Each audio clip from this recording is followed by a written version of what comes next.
Now, after the revelations came out from Donna Brazile, talking about the 2016 primary and how she had alleged that the primary was actually rigged in favor of Hillary Clinton against Bernie Sanders, others began to speak up against the party.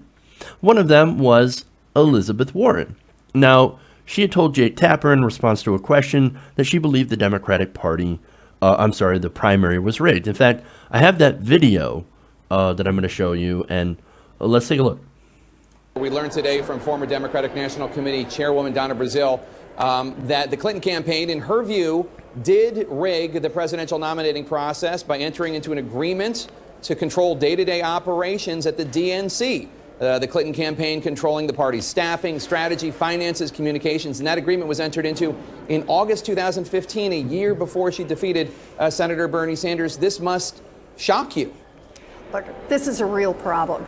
But what we've got to do as Democrats now is we've got to hold this party accountable. Very quickly, Senator, do you agree with the notion that it was rigged? Yes. She said it. You believe it's rigged? Yes. And earlier she said, oh, we got to hold the party accountable. Well, how is she holding the party accountable? Well, she recently came out and said, oops, did I say rigged? Never mind. Disregard that. Now, look, I want to go with a couple of quotes in Brazile's book first. She said, quote, of this agreement that she had found, that she called the cancer, and originally said that was her proof that it was rigged against Bernie Sanders. Quote, if the fight had been fair, one campaign would not have controlled the party before the voters had decided which one they wanted to lead. This was not a criminal act, but as I saw it, it compromised the party's integrity. Now, of course, following the publication of the excerpt, Brazile dismissed suggestions that the nomination process is rigged. She said, I found no evidence, none whatsoever, adding that she did not believe that Warren had meant the word rigged. The only thing I found, she said, which I said, I found the cancer, but I'm not killing the patient, was this memorandum that prevented the DNC from running its own operation. But see, here's the thing, right? So pointing out that it was definitely rigged in favor of Hillary Clinton is not killing the patient. None of us want to destroy, like, at least progressives, a lot of us don't want to destroy the Democratic Party. There are some that do. Okay, right? That's your thing. Like, you don't think the DNC can be, or the Democratic Party can be reformed. I understand your position, and I respect when you're actually going out there and building a viable third-party option. I absolutely respect that. I think that we should have an inside-outside strategy. Forces pushing from outside from a viable third party, and forces pushing from inside to make sure that the Democratic Party, or whatever happens to succeed the Democratic Party, pushes it to the left. All right. It actually becomes a party of working people, of progressive ideas. Right. That's the whole goal here. Get progressive ideas. Now, like I said, this cancer that she found in it is Clintonism. That's the problem. And the fact that Hillary Clinton, like I said, through this agreement, had unprecedented control over the party. In fact, this was not fair to any other candidate because it favored her over everyone else. And I don't know about you, but isn't that the definition of rigged? Apparently not, according to Brazile. And of course, Warren, she said in an interview on MassLive that the DNC showed some bias, but that the selection process had been fair. Quote, I agree with what Donna Brazile has said over the last few days, that while there was some bias at the DNC, the overall 2016 primary process was fair, and Hillary made history. Well, you know what? She did make history. She lost. She is the most qualified candidate to lose to Donald Trump. The first candidate to ignore vital swing states like Michigan, Pennsylvania, and Wisconsin. And then the first to put most of the blame on her own base. Oh, you didn't turn out for me enough. I should have won. You didn't turn out for me enough. Historic. Absolutely. Now look, when it came to the actual voting, things were not fair. Okay? And this is why we say it's rigged. 200,000 people from New York had their registrations changed. They couldn't vote. And not only that, but the weird arcane rules about registering in New York.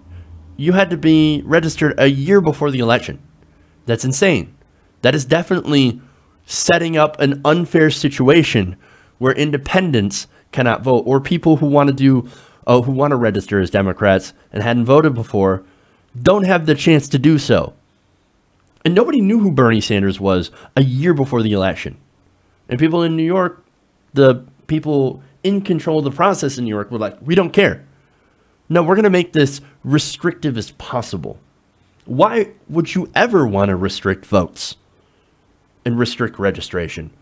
Unless, of course, you're in favor of the status quo. There's more, of course. You had polling places, and we reported on this before as well, that were moved from poorer areas, closed down, and put in more affluent areas. Debate schedules that were vastly reduced during the early primaries, a time where name recognition is crucial. These are the small things, the little things that the DNC, that the Democratic Party had done to reduce turnout. Now, I'm not saying it 100% meant that Bernie Sanders lost. That's absolutely the reason. I'm just saying that it might have made a big impact. All those little factors put together have a cumulative effect. And it's not just about Bernie Sanders, but look, what if Martin O'Malley had been the second challenger to Hillary Clinton? It would have been fair to him either. Or Lincoln Chafee. Or Jim Webb. It wasn't fair to any candidate other than Hillary Clinton. And that's the thing. That's why it's important to point this out. Look, you want to get rid of the cancer? Well, then make the party more inclusive. We're supposed to be a big tent. But I see so many people out there that are saying, we don't want independents to join the Republic or the Democratic Party. We don't want independents to join. We don't want other people to join. All we want is registered Democrats who are going to vote for our candidate of choice. And if you don't like it, you should go out and make your own party. I see that all the time. If you want to actually win, you have to get more people involved. And doing what they did and then covering it up is not going to get more people involved. We should want to fix the problems so that we bring more people into the party so that we can actually have more representation. But there are people, and look, this is a problem with the top. This is a problem with the Democratic leadership. Most of the voters, the grassroots, the base, are incredibly progressive. They want these policies from Bernie Sanders. They want these policies from the left, from the progressives. It's the leadership that is corrupt. We've got to change that leadership if we want the party to actually do what the base wants. So, look, again, all these things taken together, it is very, very difficult for you to argue that it's not rigged. They had a predetermined outcome. Sanders or any other challenger never had a chance. And if that's not rigged, I don't know what is. But look, I'm not angry at Elizabeth Warren. I ain't even mad. I'm disappointed. Hey everybody, thanks for watching this video. If you want to see more like this, please hit the subscribe button below. And if you want to support truly independent progressive media, please consider becoming a patron at patreon.com/TYTNation.